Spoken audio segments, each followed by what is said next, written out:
Let's go. Reporting to you here from northern Israel, where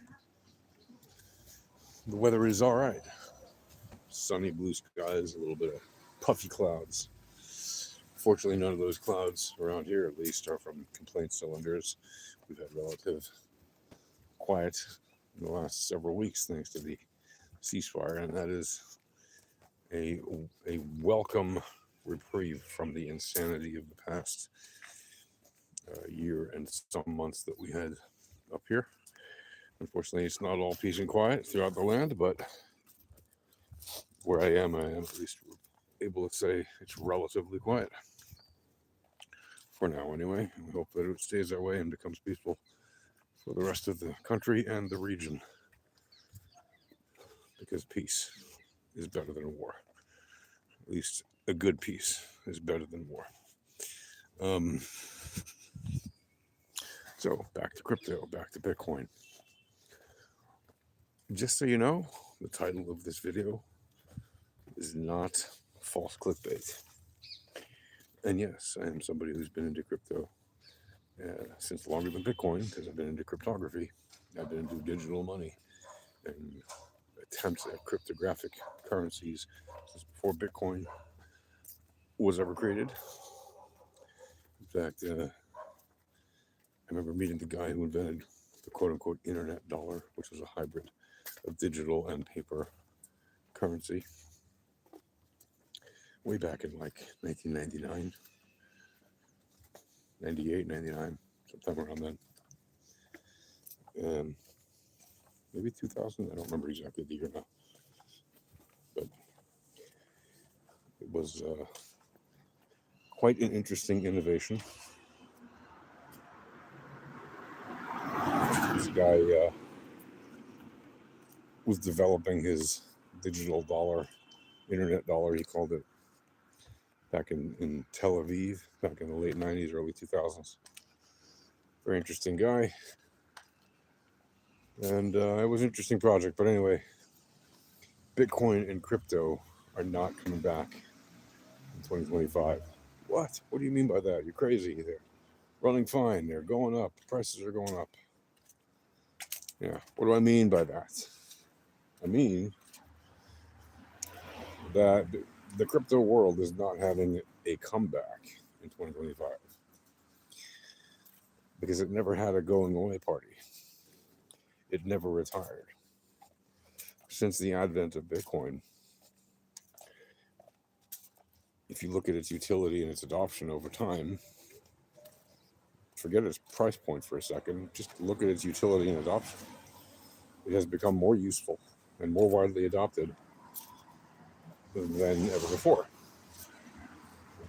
Is it widely adopted in terms of the mass population of humanity? No. Do more people than ever believe it's a scam? Yeah. But do more people also believe that it's not? Yeah. And it's only natural that you'd have at this point in its history, now practically 16 years since it went live, that people would be denying it. Right? First they ignore you, then they laugh at you, then they fight you, then you win. Well, I've been telling people for years the fight's already over and it's already won. But that doesn't mean that everybody will stop fighting it immediately, right? The big fight is over. How do we know the big fight is over? Well, governments are buying it at a rate faster than they ever have. They're even implementing regulation to apportion a part of their treasury into it. Governments all over the world. The US, obviously the leading government, but plenty of other governments are doing the same thing. Huge banks and financial institutions, central banks, the Federal Reserve, they're all having discussions about it. Many of them are already buying it. The Fed says they don't want to buy it because they can't buy it, and they are supposedly not interested in it. Do you believe them? I don't. Here's proof that they do actually own some, or at least they own something similar, like a derivative of it. What do I mean? Well, the Fed, we know, buys shares on the market. They buy equities. They invest in companies, right? They've been doing that for decades. They started doing that when the stock market crashed in 1987.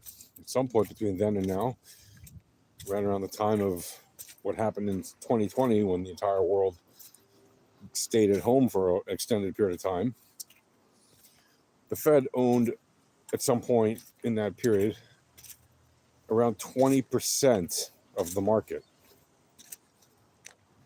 Let me repeat that. The Federal Reserve owned 20% of the market, of all assets, right? They bought trillions and trillions of dollars of market assets,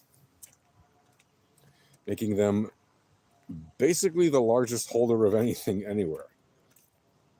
And you can say, well, BlackRock, BlackRock has a lot of money. Guess who gives them a lot of money? In tax cuts and when money go burr. The government gives the money on tax cuts. Federal Reserve gives them money when money go burr, money printer go burr, right? The Federal Reserve literally prints the dollars, electronically, physically, and otherwise. When they owned 20%,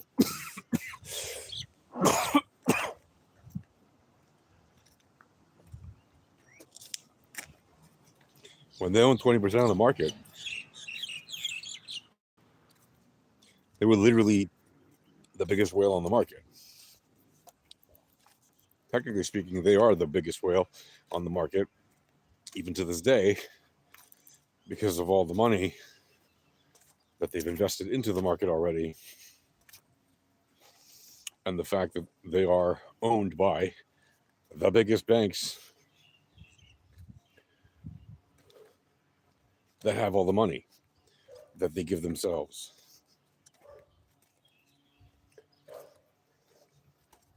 This is not an accident, okay? The biggest whales in the world have all been buying it. Biggest financial institutions, biggest, companies. Yes, some companies have been denied the ability to buy some, like Microsoft, which recently had a shareholder vote where their shareholders said, no, you can't buy any.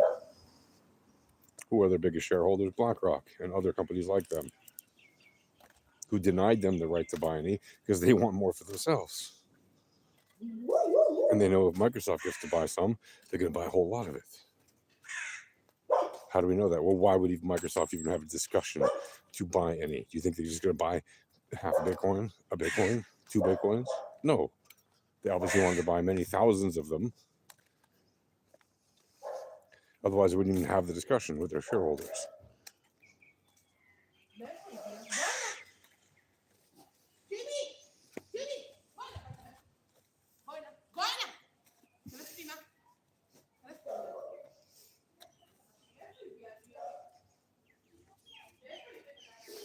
So, the point is, crypto already won.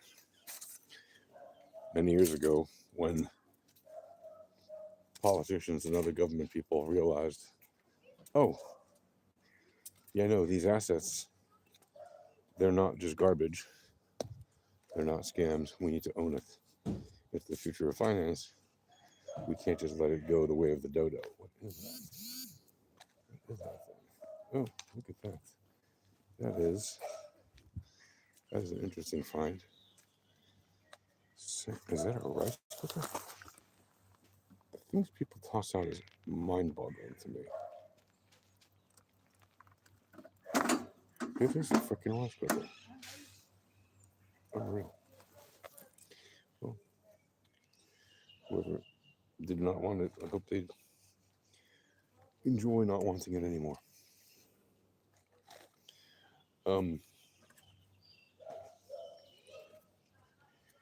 So yeah, the point is, it is a new asset class, relatively, that has gained more network adoption because of its increased utility over time. That creates more demand for assets that have a limited supply. And you can tell me, well, there's plenty of cryptos that don't have a limited supply. That's true. And a lot of those things are things I would not invest in. Doge is fun. It's a ridiculous meme coin. Yes, you could have made some nice money on it, and maybe you still can. I'm certainly not going to tell you to buy any Dogecoin, but the real assets like Bitcoin, Litecoin, Cardano, arguably Ethereum, but I wouldn't. I don't touch that stuff usually.